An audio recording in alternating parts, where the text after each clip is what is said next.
Okay, let's do a little quick video on the crypto market. I have been looking at charts like these for years, trying to understand more about them and everything. And the first thing that you need to understand with any chart is the only reason you believe in a chart is because a story has been told over many, many years, and you believe that story. So I don't know which line this is. I don't know if this is the 7-day, 13-day, maybe this is 50-day, maybe this is 200-day. It doesn't matter, right? You have all of these what's called exponential moving averages. And what every trading book will tell you is how to respond to these lines based on, what's happening. And I've always, thought that was interesting, given the fact that there could be news. News is the driving factor for everything, right? So imagine you're looking at a line and then, Apple comes out. Apple invents the iPhone back in 2000, whatever. And you're looking at this like, why is this happening? And all you're doing is looking at lines. Lines are not enough. So it's important to understand that. However, since the story has been told so much and so many people believe the story, right? You have to kind of understand how other people think. And so as long-term investors, like the people who look at this kind of stuff, and they're traders, right? Long-term investors don't pay any attention to this type of stuff. But in case you are wondering like, hey, what's going on or whatever, right? It's important that you understand how other people think. Okay? So y'all know I hate using TradingView, all these. See, look, I can't even get it out. All right, so let's go back to this, the psychology of the crypto market cycle. This applies to a lot of markets, not just crypto, okay? Because you're dealing with the same. What does the crypto market and the stock market and, the aluminum market and the car market and every other market have in common? People.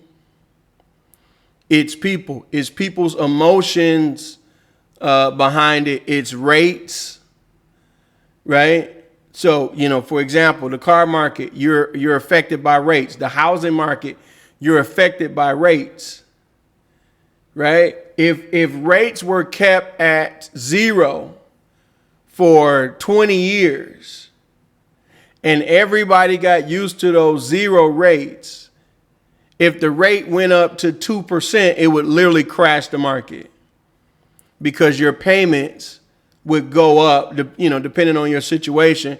Your payments would go up overnight, or it would be harder for people to, buy your home. So if you're looking to get out of your home, right, you're looking to sell, you need new buyers. Well, when you bought your home, it was $50,000, but now you've been living in your house for 20 years, and now your house is, $300,000, $500,000, right? And in some places is maybe not that crazy, but it's been close. Like I've been in home markets where houses have 10x, right? I 10x'd on my house, so it is possible, right? But if the person that needs to buy your house has to pay a significantly higher rate than what you pay, it's going to be harder for them to buy your house, and you're going to have less buyers, and the price is going to go down.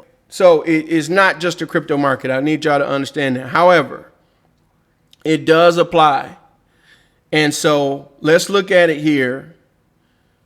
The first thing is disbelief. Now, I can talk from experience to know that this is true. Because when when I was talking to people about Bitcoin, back in the day, nobody believed me, right? So, the only people who are getting in here are like, your earliest, your visionaries, people who have, made money at other businesses before. And so they know that it's going to take a long time. Those are the only people who are getting in Bitcoin early, right? And anything else. So you have disbelief. Then hope. Okay? Then there's a dip. Then there's optimism. Okay? Then another dip. And then there's belief. Oh, this is about to happen. Here's, I don't believe in that Bitcoin stuff. Well, maybe, maybe I believe in it. Then here, it's possible. Here, oh yeah, I definitely believe. Then it's thrill. Then it's euphoria. Okay, euphoria. Oh man, I made it. I'm a millionaire. Okay, then there's the first dip, and then it comes back up. Then anxiety, then denial, then panic, and then it starts over. Okay, so if we look at Bitcoin,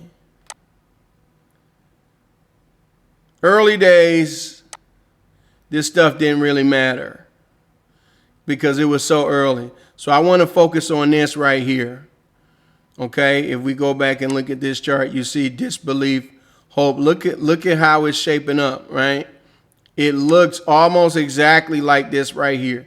This is where your disbelief is. Okay, all these years, 2014 to 2017, oh man, that Bitcoin stuff don't work. I had people coming on my YouTube channel telling me, oh dude, that Bitcoin stuff ain't gonna never go nowhere. Why do you keep promoting Bitcoin? You need to stop. You need to focus on something else. Those were the comments that I was getting back here, right? Then there's your hope, your optimism. There's a dip. And then here's your belief and euphoria, right? This touched all the way up here. Okay, I was there that day. I was looking at the computer in disbelief, right? My disbelief was up here. My disbelief was not down. My disbelief was up here. I'm like, wow. Okay, and then if we go back, what's after the euphoria, anxiety, and denial. I don't know what word they're trying to use right here. Maybe this is somebody that doesn't understand or speak English or whatever. That word doesn't make any sense. But you see it goes down after that.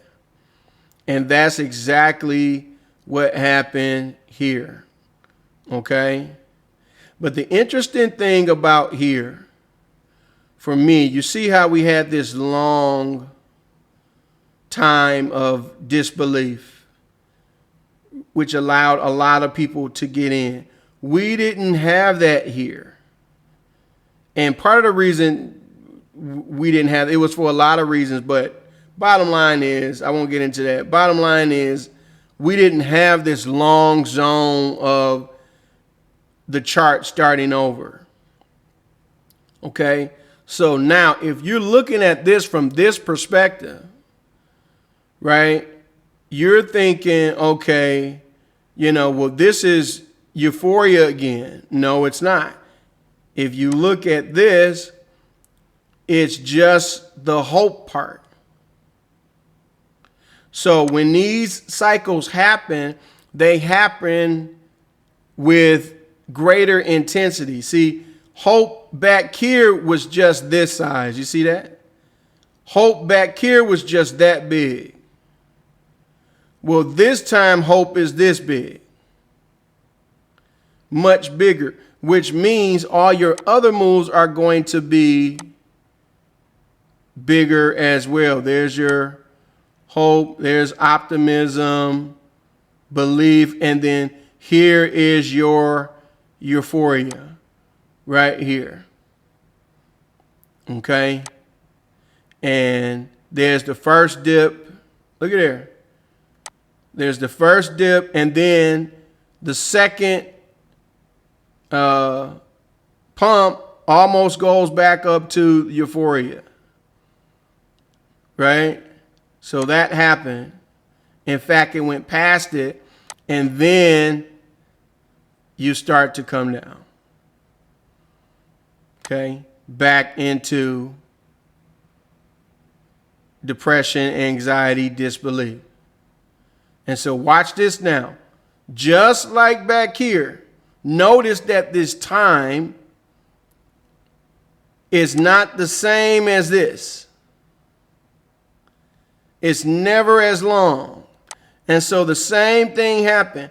When it dipped this time, again, it was a short period of time of this disbelief, and we start over with the hope, the optimism, right?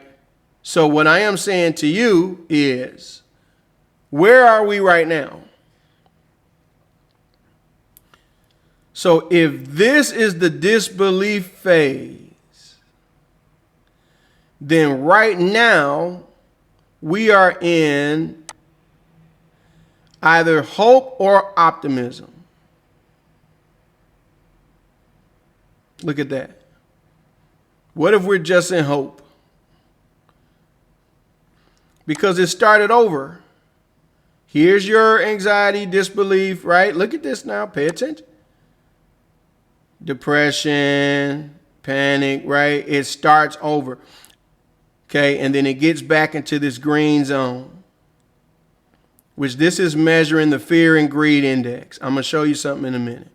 But if this is the disbelief zone, then this right here is probably just hope, or in my most bearish sentiment, it's optimism. Which means for this cycle, we have not even reached belief. It's either hope or optimism. We haven't reached belief. We haven't reached thrill. We haven't reached euphoria. So imagine what this is going to be when we hit the belief, the thrill, and the euphoria. It's going to be over 100K. Now, when is that going to happen? Don't know. But it's going to happen.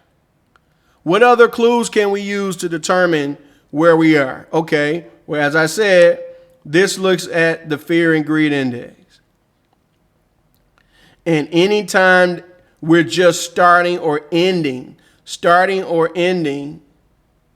these cycles, we're always in the low amount, which is the green amount, the buy zone, they call it, in the fear. We're always in fear. So you're going to be in like the 20s in the fear and greed index. Okay, well, let's see what the fear and greed index is right now. It's 28. 28, which lines up with this. See, if this was coming off of euphoria, right? Like many of you bears out there, if you think this is euphoria, the fear and greed index would be like 80 something or 70 something. That's not the case. We're at 28. Okay. Now, again, long term, I know for a fact that Bitcoin is going to be close to $1 million. I know that for a fact. So honestly, I don't care about any of this. In fact, what I care about the most is rates. Okay. Because if they cut rate, now see what this doesn't explain, like I said, this is just lines and stuff. This is the psychology. How we know this because this is how people think. Okay? In reality, there could have been other extenuating circumstances. For example, if the market is low, then whatever powers are in control at the time politically for votes and for other reasons, they're going to do what they can to pump markets, because when people feel good about the economy, they vote for the same people, generally speaking, when the economy is well. When the economy is bad, they vote them out. Right? When, George Bush, the last George Bush was in, he got voted out because the economy was bad. And Obama came in when the economy was terrible. And so that's one of the reasons why people made that change. Right? Then you had, rate cuts and things like that to push it up. So I know that these rate cuts are going to happen.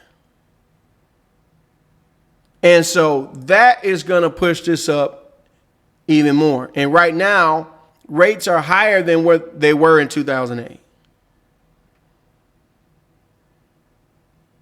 So think about what happened to certain markets when the rates were cut in 2008. Like we just, Bitcoin wasn't around then, but I mean, I'll just look at this here, which, this is a great time for me to talk about this. I have been telling people this for years, but again, who am I? What do I know, right? But I've been telling people for years, there's no correlation between crypto and stocks. I've been saying that for years, and people have been calling me crazy. All right, well, here's what the S&P 500 has been doing, right? Bitcoin, that chart don't look like that. Even though we have bigger gains, it doesn't look like this. Okay? But if we go back to 2000, look at that. If you go back to 2008, so many people were scared here. Just scared. Like so much fear. But then the rates changed. And look at what happened. In fact, it hasn't. We went down for the pandemic. I remember I was consulting with some people. And, they were like, oh, well, I don't know if the market's going to go down for the pandemic. And I'm like, yes, it is. And I mean, they called me back real quick. What do we do? Right? But it recovered. Another dip here, and it's gone higher. And this is with rates at, a good amount. They're at highs. You know what I'm saying? I don't know what the rate is right now. 4.5, 5, 5.5. I don't know. Right? So there are extenuating circumstances that can cause this. And to be honest, that's why I feel like Powell is trying to hold back on rate cuts, because he feels like, maybe stocks is too high already. And I would tend to agree with that. The problem is, based on the stock market, this is ripe for a correction. This is really the first, this is where people are going to learn that Bitcoin is different than stocks. Because if they keep those rates where they are now, this is going to come tumbling down. It's not even a question. How do you know that? Simple. People can't afford houses and they can't afford to borrow money. So if you're a business, you need credit, you need to borrow money. And when you borrow that money, you can't just borrow it like the U.S. and not pay it back. You got to pay that money back. So if the rates stay high, then that money that you borrow, you're paying higher rates on. And the second part of that, all of that is good if people have jobs. Okay? If you have jobs, no problem. But I have been telling you guys for over a year what's coming, and that's AI. AI is coming for those jobs. So depending on what type of business that you're in, if you're in the muffin business or the belt business or the shoe business, right, you're going to have a problem, because robots don't eat muffins and cookies, and robots don't wear belts. So those people are going to lose their jobs, which is going to affect all the people that have all this high debt trying to keep the doors open. Oh, by the way, residential rents have gone up. I'm not a commercial real estate expert. I am a residential real estate, maybe not expert, but I know what I'm doing. I know what I'm talking about. But I am not a commercial real estate expert. Y'all can comment below if you know commercial real estate. Is that going up or down? But it doesn't matter. The majority of business owners are borrowing their way to survive. And those rates continuing to stay high is going to hurt them. So the rates are going to come down. Right? So what you're going to see some crazy things happen, but this will continue to go up after a while, because at the end of the day, for certain jobs, for data entry, things like that, AI is going to take all of that, and you don't have to pay AI that much money, and you can get rid of, part of your team and so on and so forth, and keep making that money because you ain't got to pay people, and the robots will never get sick and so on and so forth. Since we're already in the fear index, any rate cuts are just going to send that higher. And that's what's going to start this other move.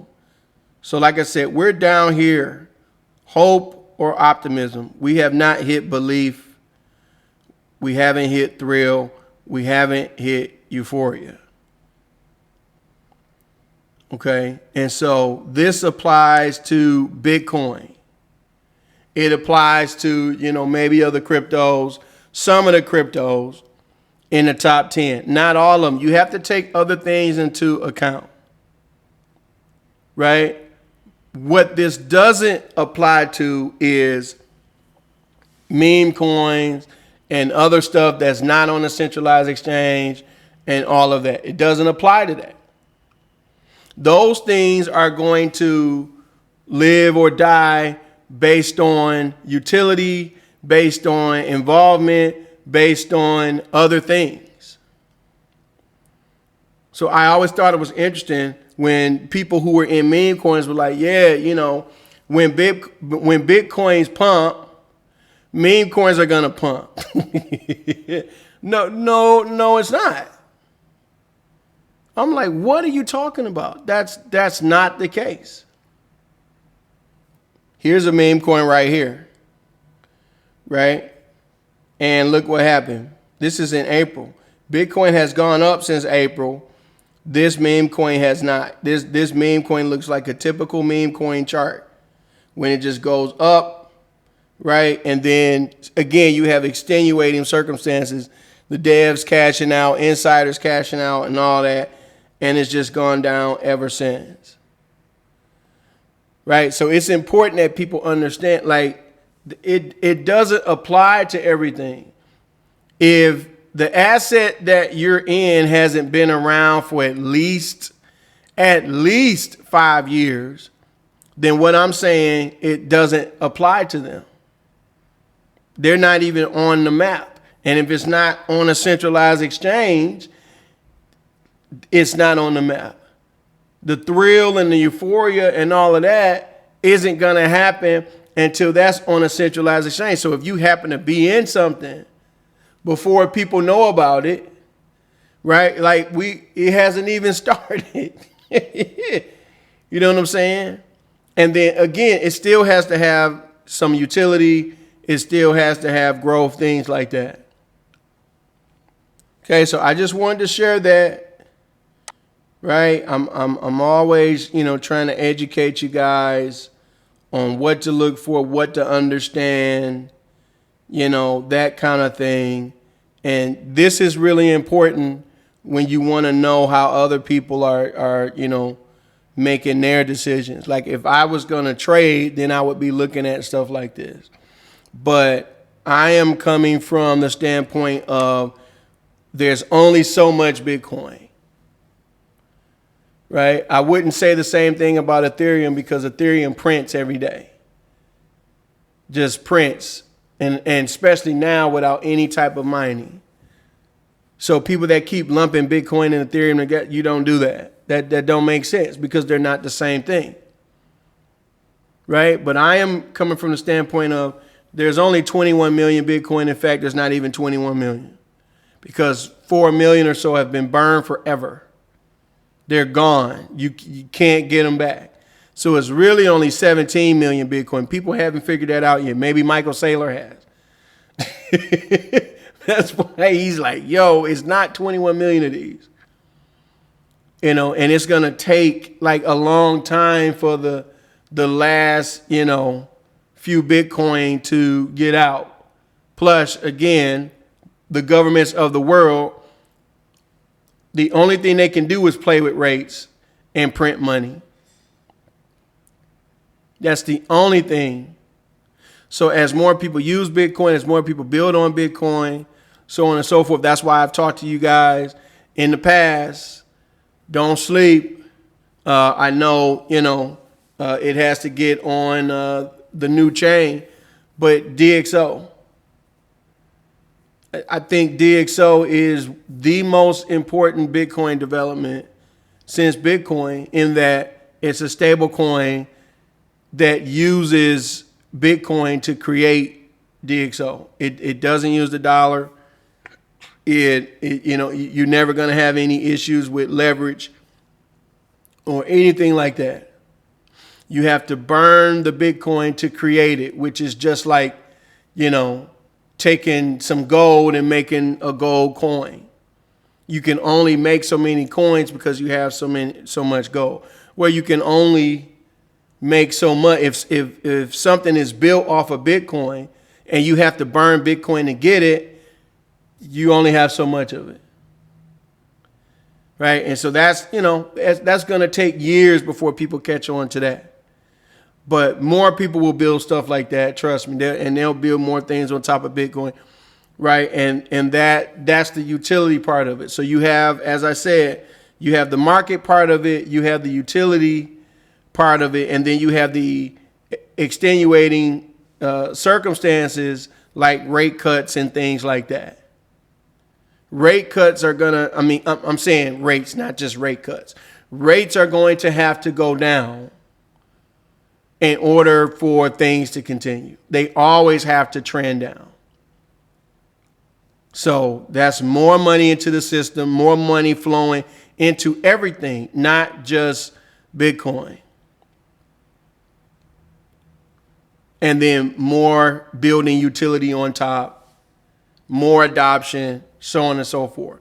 Bitcoin is going to be six figures. I think it's going to be $1 million. When, it doesn't matter when. It just doesn't matter. Right? What do you have to do? Where do you have to go? When you understand it, this kind of stuff doesn't bother you. Right? And so that's why I do these videos. I know I'm probably the only YouTuber doing this kind of stuff. Every other YouTuber is focusing on fear. Every thumbnail, they're always crashing, crash. Oh, it's pumping. That's all they can do because they want clicks. I don't need clicks. I'm legit trying to help people. Right? So anyway, I just wanted to share that. Like and subscribe, comment, you know, how do you guys feel about this video? If you got any other questions and things like that. But always pay attention to stuff like this so you can understand where we are. And so based on this, we haven't even started to go up yet. So trust me, it's going to be a fun ride. It's your boy BSG. I'm going to holler at y'all in the next video.